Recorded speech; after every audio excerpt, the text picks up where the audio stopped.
Let's keep this conversation going.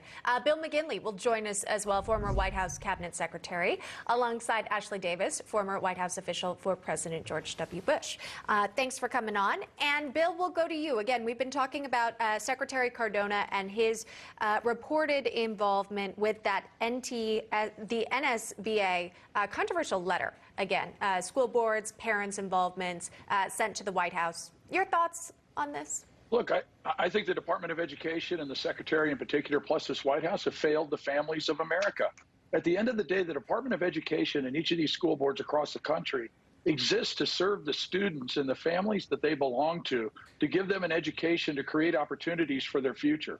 Instead, what we've seen during the pandemic and before the pandemic, the teachers union and the state departments of education and the Department of Education at the federal level have really been trying to solidify their power over what children are taught, how they're taught, and really excluding parents from the process. And what happens is the result where you see that the arrogance of power, where a Secretary of Education reaches out to a school board association to solicit a letter to try and get law enforcement involved to prevent parents from having a voice in how their children are taught, is a total failure of the system.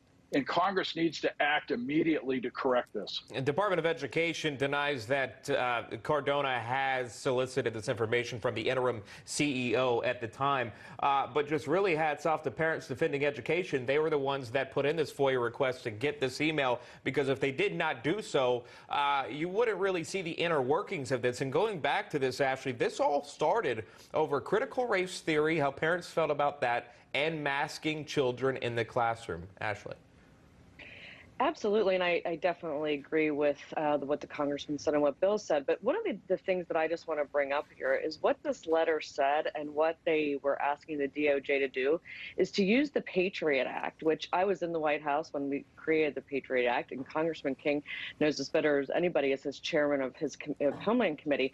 I mean, that is an unbelievable thing to be saying and using. I mean, the Patriot Act obviously was created because of the fact that we really did have terrorists attack our country, not because of parents and school boards. So I think that this is not just that the education secretary is involved in this, which is obviously something he should resign over, and the president should have him resign if he doesn't on his own, and I completely agree on that. However, but this is something that's not just coordinating when he shouldn't. It's really doing something that is beyond what anybody has ever done in regards to parents sticking up for their kids.